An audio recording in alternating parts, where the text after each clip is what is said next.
Sziasztok! Barátnőm kérésére szeretném nektek bemutatni a vadi új Temptu szórópisztolyos smink technológiát. Mint látjátok, ennyi a gép, csak egy konnektorra lesz hozzá szükségetek, meg egy pár színre. Nézzük akkor gyakorlatban, mert még én sem próbáltam soha, most veletek itt az alkalom. Fogok egy festéket, az a lényeg, hogy mindig meg kell rázni. Meg kell rázni, mielőtt beraknánk a kis szórópisztolyba. Bocsánat, ha én is kicsit még értetlenkedem, de most csinálom először.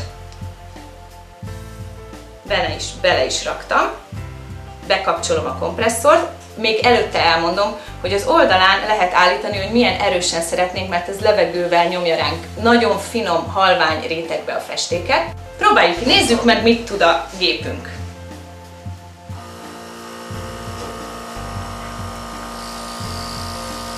Jaj, de gyönyörű!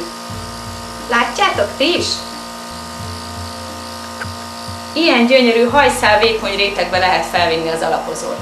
Ezt kézzel nem lehet megcsinálni.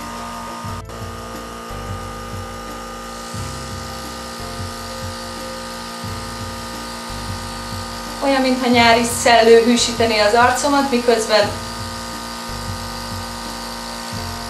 gyönyörűen jön rám az alapozó, érzem.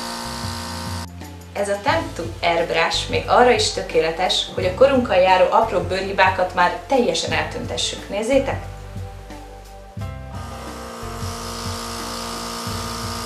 Szépen lassan, körkörösen haladva. Nem tudom, hogy látjátok-e, az én tükrömben már látszik a különbség. Hajszál vékony rétegben gyönyörűen eltűntek a kis bőrhibáim, a szeplőim, de folytassuk!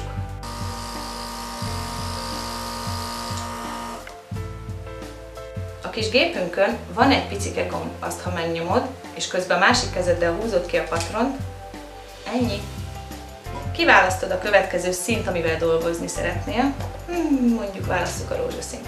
Lehúzod a tetejét, leveszed róla ezt a kis picike kupakot, ami a színt védi, természetesen miután felráztad, és fogod, és ennyi, benne van a pirosító. Az alapozással ellentétben a pirosításnál lejjebb kell venni az erősségből.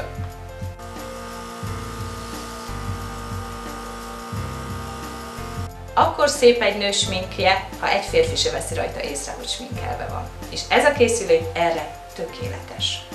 Ha profi eszközt szeretnél otthoni használatra, akkor ezt a gépet neked találták ki.